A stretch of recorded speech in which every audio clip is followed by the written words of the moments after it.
In recent years, a growing segment of online content has focused on messages of personal destiny, spiritual calling, and individual transformation. These narratives often suggest that certain individuals are entering a rare period of change, marked by increased clarity, opportunity, and purpose.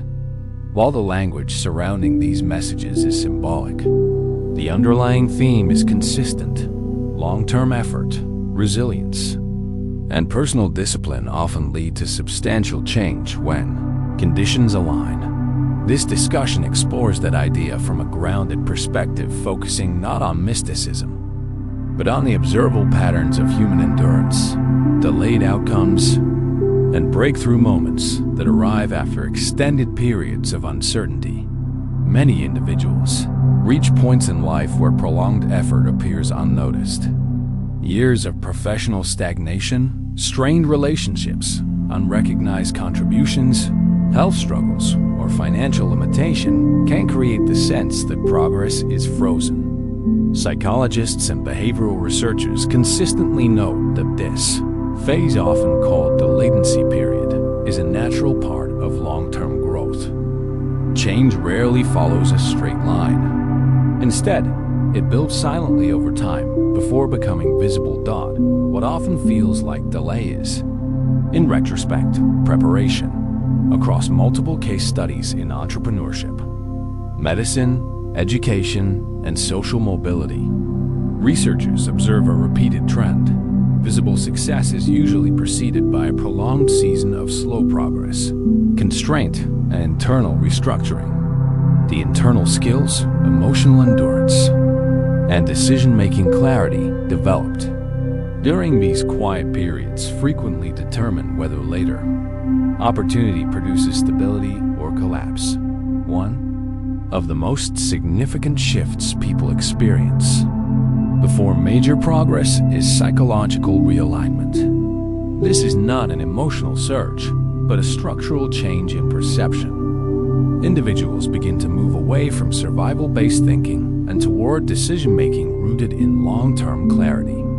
Fear-driven urgency decreases. Discernment strengthens.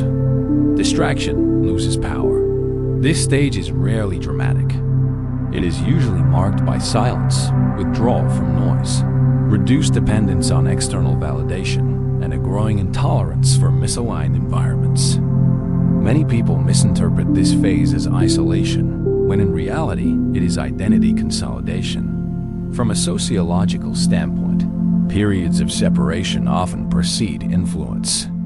Leaders, innovators, and high-impact contributors across history frequently disappeared from public attention before returning with greater impact. This pattern holds regardless of religious or philosophical background. Another pattern that often precedes transformation is increased exposure of instability in one's environment. Long-standing conflicts surface. Misaligned relationships dissolve. Hidden operational problems become visible. While this stage feels disruptive, it serves an important structural function. It removes fragility from the foundation. Breakthroughs require clean infrastructure. When internal alignment strengthens, external systems that no longer support growth begin to destabilize. Employment circumstances change. Business models collapse. Social circles shift. Living environments adjust. Rather than viewing these changes as setbacks, longitudinal data shows that individuals who adapt quickly during this stage often stabilize faster at higher levels than those who resist inevitable transitions. In professional terms, this phase is known as strategic displacement, a condition where outdated structures are broken to allow the formation of sustainable systems. At the same time, opportunity density often increases. When alignment improves, individuals become more responsive to timing, access, and coordination. Missed signals decrease. Decision latency improves. This creates a compounding effect. One opportunity leads to another with reduced friction. This is why transformation often feels sudden from the outside. Observers see overnight success, The individual experiences it as long-delayed release. Acceleration is another consistent feature of this season. Projects that once stalled begin moving quickly. Bureaucratic resistance reduces. Access improves. People who previously withheld cooperation become neutral or supportive. Resistance fades without conflict. From an organizational behavior perspective, this shift occurs when influence moves from positional to transformational. Instead of relying on authority or negotiation, alignment creates natural credibility. People follow coherence. Financial shifts tend to occur during this period as well, not always through sudden wealth, but through rapid stabilization. Debt becomes manageable. Revenue predictability returns. Investment windows reopen. Financial anxiety decreases as system flow improves. The removal of chronic scarcity often has broader health effects, including improved sleep, reduced cortisol levels, and greater long-term planning capacity. Restoration, however, is not limited to finances. Physical health improvements frequently accompany this phase. This is not coincidental. When prolonged stress exits the body, immune function strengthens, inflammatory markers reduce, and metabolic regulation improves. Individuals often report improved mental clarity, reduced anxiety, and renewed physical stamina during prolonged recovery phases. Emotional regulation also changes. Old triggers lose power. Historical pain feels neutral instead of reactive. Relationships stabilize or end without prolonged conflict. Boundaries become clearer. Emotional decision-making becomes less volatile. This does not mean struggle disappears. It means struggle loses dominance. Another notable shift occurs in the area of relationships. Long-standing estrangements sometimes resolve. New connections form that carry strategic value rather than emotional dependency. Mentors appear. Collaborative partners emerge. These relationships tend to be functional rather than sentimental, focused on mutual contribution, alignment, and outcome. In professional development terms, this is known as network repositioning. The individual's peer group updates to match current identity rather than past survival identity. At this stage, many people experience what researchers describe as identity catch-up. Their internal self-concept begins to match their real capacity rather than their historical limitation. This recalibration often brings discomfort because it requires releasing familiar self-descriptions rooted in hardship. Alongside this comes an increase in responsibility. As capacity grows, so does accountability. Influence expands. Decision impact widens. Consequences accelerate. This is why transformation cannot be reduced to reward language. Expansion introduces risk. Visibility invites scrutiny. Authority attracts pressure. What changes is not the existence of difficulty, but the scale at which difficulty operates. Elevation shifts the battlefield.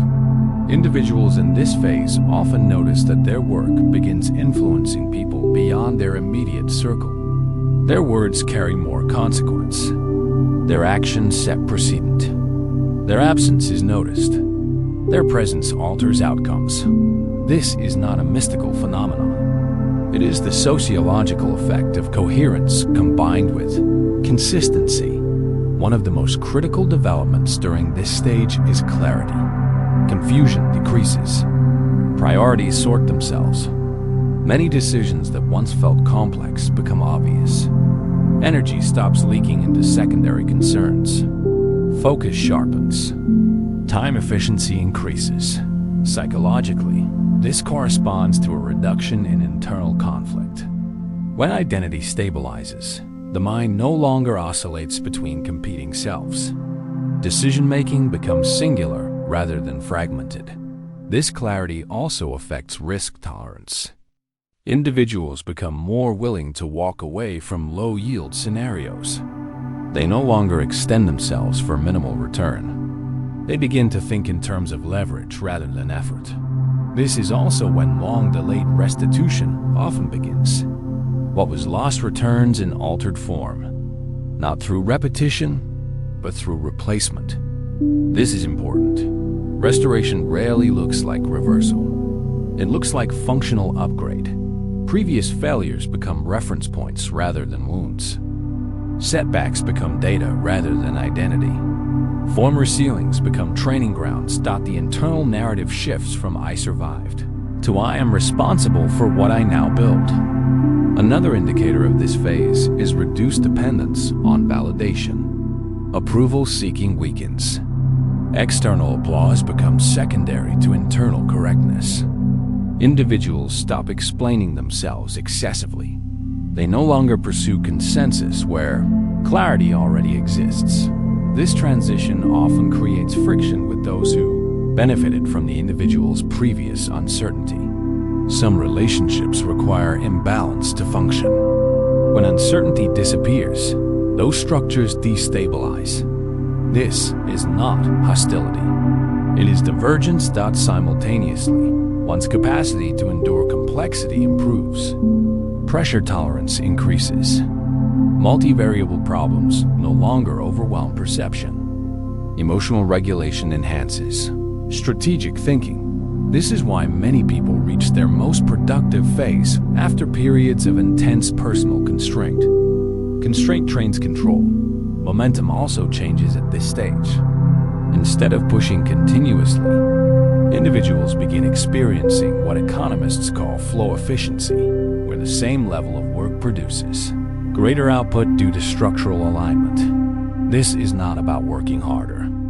It's about resistance decreasing. One subtle but important shift occurs in how time is perceived. The anxious urgency of running out is replaced with the steadier awareness of right timing. Individuals stop rushing decisions motivated by fear of absence and begin pacing outcomes according to long-term optimization. This temporal regulation strengthens sustainability. From a leadership perspective, this phase is when personal authority stabilizes. Not authority granted by role, but authority generated by reliability. People trust patterns more than promises. Once reliability is observed, influence becomes automatic. In many ways, this stage represents the conversion of internal preparation into external effect, and that conversion is rarely visible at first. From a system standpoint, transformation behaves less like an explosion and more like a pressure shift. The structure changes before the movement becomes obvious. Once the change becomes obvious, it often feels inevitable. This is why observers frequently say, "Everything changed so fast." It did not change fast. It finished forming. The next phase is not about preparation. It is about execution. Once internal alignment stabilizes, outward movement becomes both visible and measurable. This stage is defined by role changes, expanded responsibility, financial stabilization, wider influence, and the gradual construction of long-term impact. Unlike the earlier season, where transformation occurred quietly, this phase unfolds in observable ways that affect professional standing, resources, and social reach. Career progression during this phase rarely follows the slow, incremental pace of earlier years.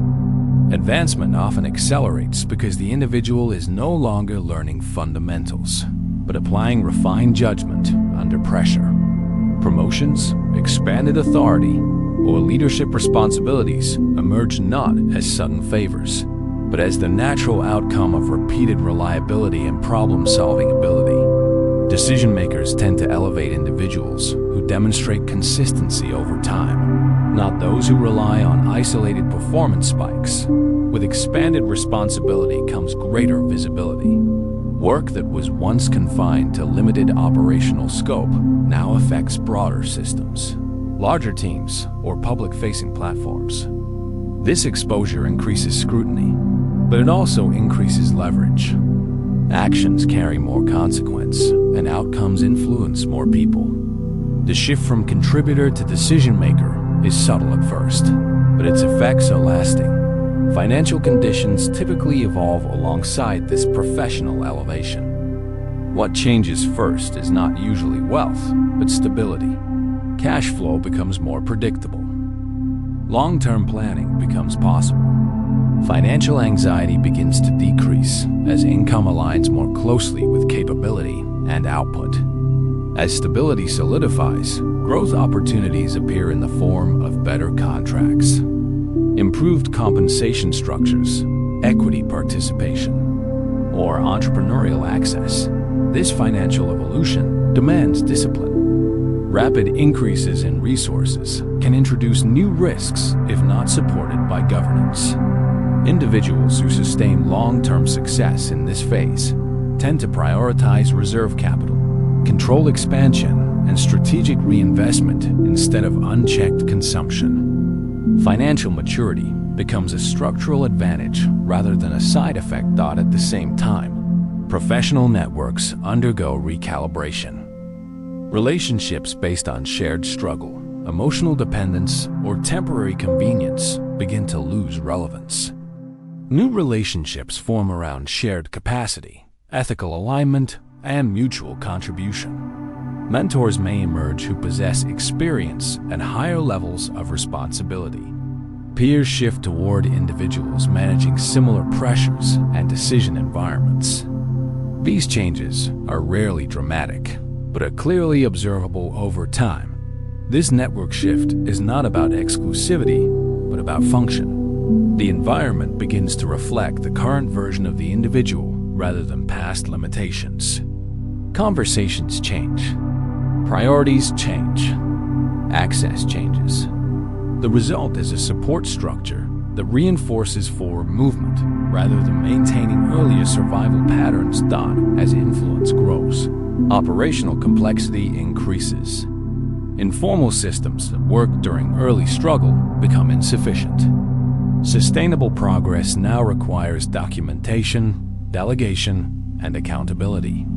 The ability to build systems replaces the need for constant personal intervention. Leadership begins to function through structure rather than presence. Teams become necessary. Responsibilities are distributed.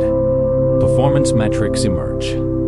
Feedback cycles shorten. These changes reduce dependency on any single individual and increase the durability of outcomes. When systems operate effectively, growth becomes repeatable rather than accidental. During this same period, psychological and physical health often improve in measurable ways. Chronic stress that once suppressed immune function and cognitive clarity begins to ease as instability decreases. Sleep improves. Emotional regulation becomes more consistent. This recovery strengthens decision-making and endurance. Health becomes an operational asset rather than a fragile variable. Clarity continues to sharpen. Decisions that once required prolonged internal conflict now resolve faster. This is not impulsivity, but pattern recognition supported by experience. The individual learns to separate signal from distraction. Opportunities are evaluated by long-term return rather than immediate relief. This selective focus reduces burnout and increases precision. Time is invested where it compounds. Emotional energy is preserved for work that carries consequence.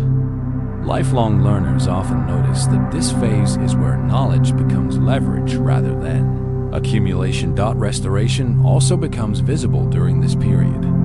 What was once lost begins to return in altered form. Careers that stalled advance through alternative pathways. Financial losses are replaced by more stable income structures.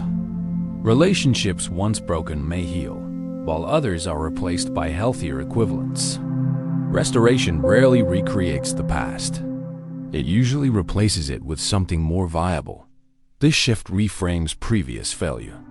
What once felt like permanent loss becomes contextual training. Setbacks become data rather than verdicts. Past limitations no longer define projected capacity. As influence expands, demand increases. People seek advice, access, and support. This external pull requires strong internal boundaries. Without boundaries, expansion becomes exhaustion. With boundaries, expansion becomes sustainable. The ability to decline opportunities without fear becomes as important as the ability to accept them with confidence. This stage also introduces the responsibility of transmission. Knowledge, authority, and experience must be shared if influence is to multiply. Mentorship begins to play a practical role, not as inspiration alone, but as a mechanism for continuity. High-capacity individuals are identified and trained. Responsibilities are shared. Growth becomes collective rather than centralized. Legacy begins to take shape at this point. Legacy is not a public image project, but a structural outcome. It is defined by the systems that remain operational after direct involvement ends, the people who continue the work, and the principles that guide future decisions. Legacy is measured in continuity, not recognition. With greater scale comes greater risk. Visibility introduces reputational exposure. Financial expansion introduces compliance obligations. Leadership introduces legal and ethical accountability. Risk management becomes essential. Clear documentation, transparent governance, and contingency planning reduce vulnerability.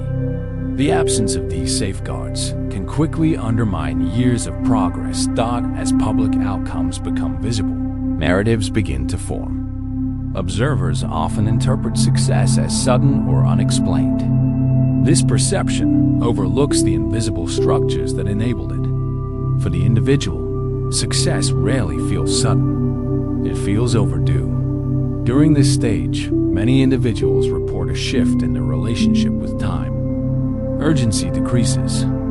Precision increases. The compulsion to chase diminishes. Opportunities arrive through pattern alignment rather than force. Progress feels guided not by pressure, but by positioning. Nature itself often becomes a reflective tool rather than a mystical sign. Periods of quiet observation, reduced stimulus, and environmental grounding support nervous system regulation and cognitive recalibration. This strengthens strategic awareness and reduces emotional volatility. Practical leaders often integrate structured rest, solitude, and environmental exposure into their routines. For this reason, as public results consolidate, recognition follows. Titles, awards, and formal acknowledgments may appear. These markers confirm external validation, but they do not define internal identity. The most durable leaders remain oriented toward function rather than applause. They recognize recognition as a consequence, not a source. Financial capacity at this level carries social responsibility. Resources can now influence more than personal comfort. Philanthropy, community investment, workforce development, and educational sponsorship often emerge organically when abundance meets purpose. These actions extend influence beyond direct business interests and embed it within social infrastructure. Healing continues alongside expansion. Trauma responses that once dominated behavior lose authority. Coping mechanisms rooted in fear dissolve. Emotional maturity strengthens. Interpersonal conflict becomes easier to resolve without escalation. This emotional stabilization supports sustainable leadership and reduces relational damage. Guidance during this stage often takes the form of informed intuition rather than external direction. Experience, reflection, and reduced emotional noise allow individuals to anticipate consequences with greater accuracy. Strategy replaces reaction. Long-term objectives displace short-term impulses. Relationships continue to realign. Some older connections fall away without hostility. New partnerships form through shared purpose rather than necessity. Collaboration becomes a strategic act. Networks turn into ecosystems. Influence compounds through distribution rather than concentration.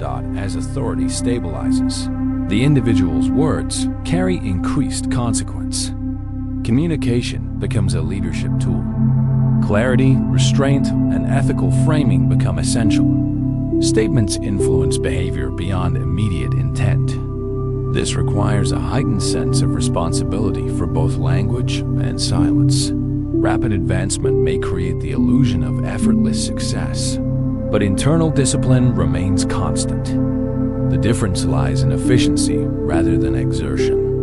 What once required excessive effort now yields greater returns through structured leverage. This period also tests identity.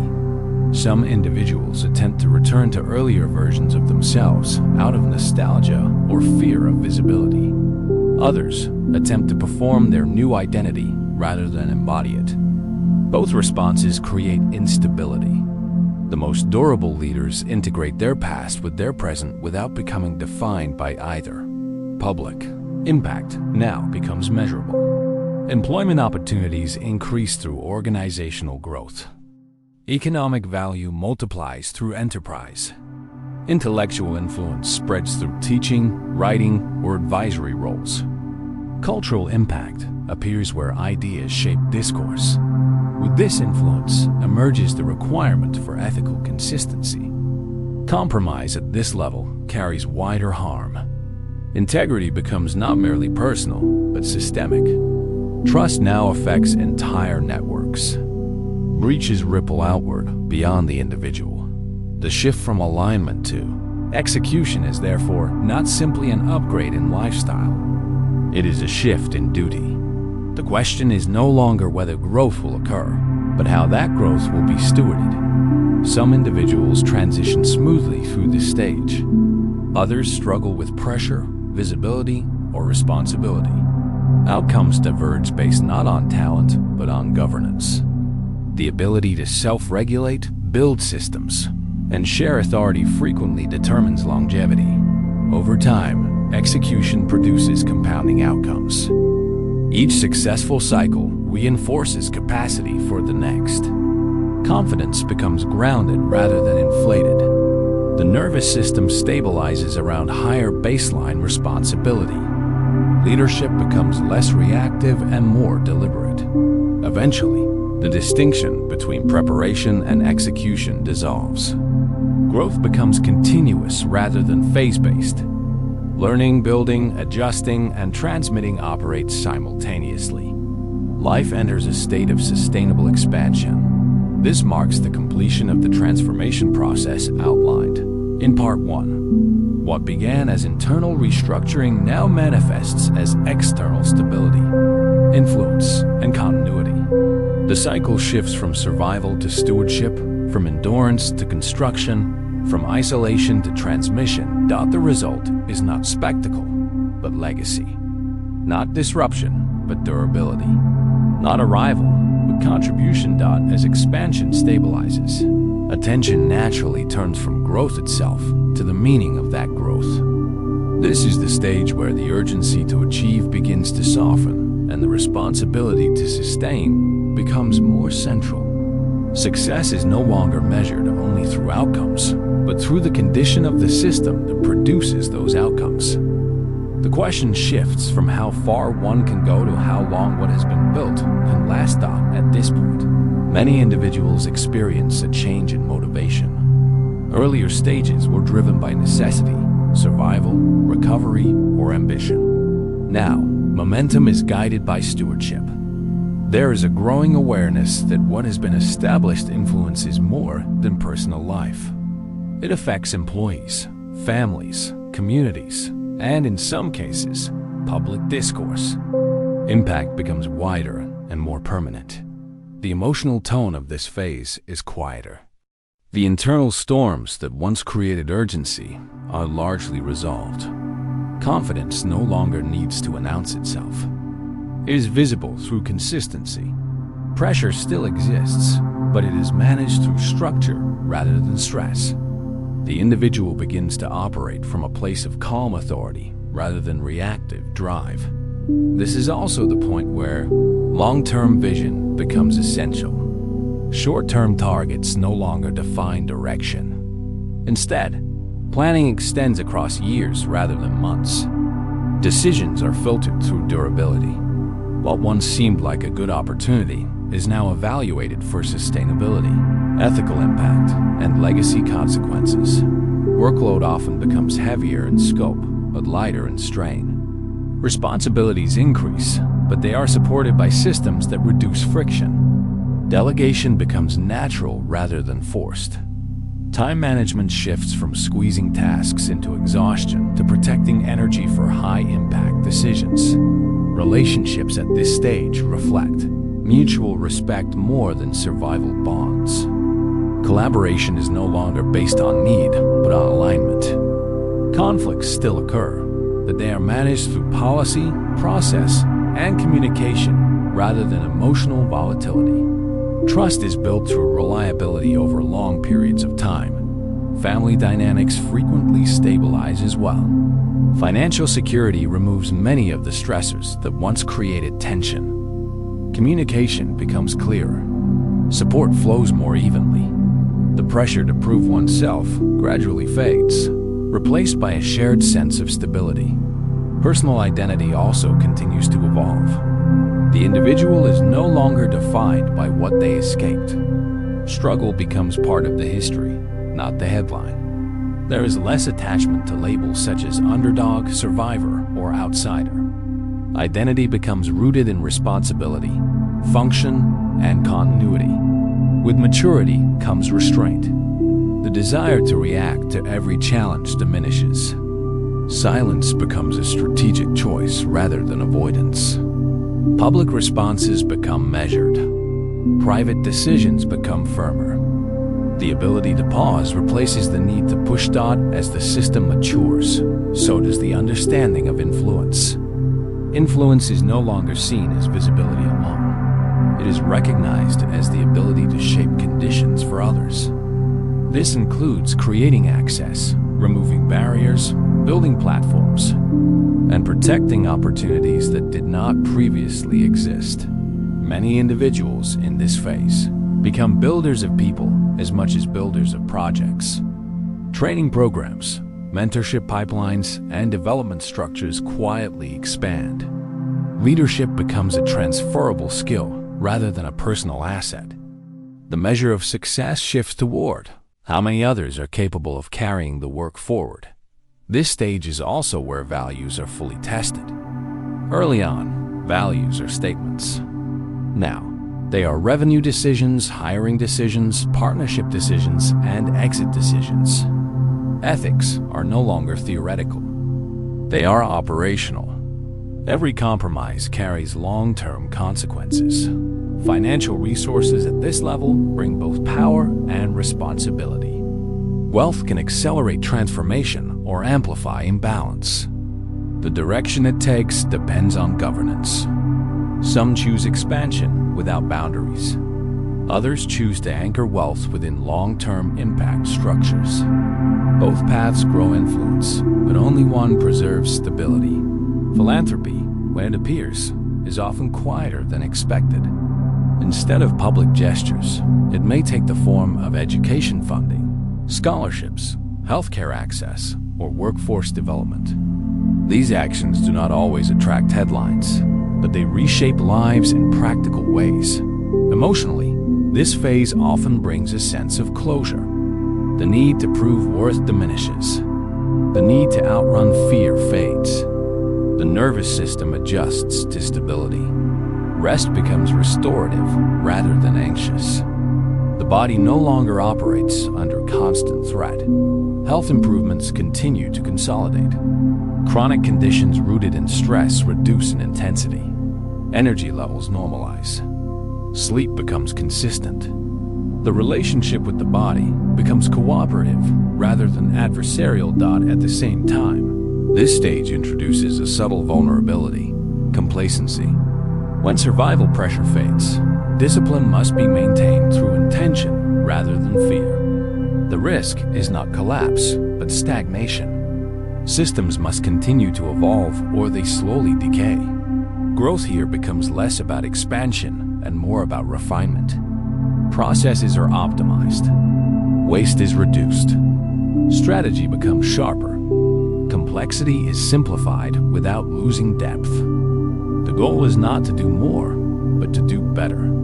Some individuals experience a period of reassessment during this phase.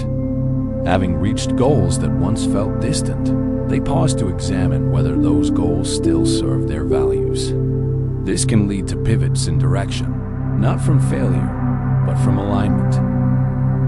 Careers may shift toward advisory roles, teaching, investment, or governance. Operational intensity may decrease while strategic influence increases. The center of gravity moves from execution to oversight thought. This is also when generational impact becomes visible. Children observe stability rather than chaos. Employees witness leadership rather than management. Communities benefit from continuity rather than sporadic intervention. Patterns change not through slogans, but through consistency. Failure still occurs, but its nature changes.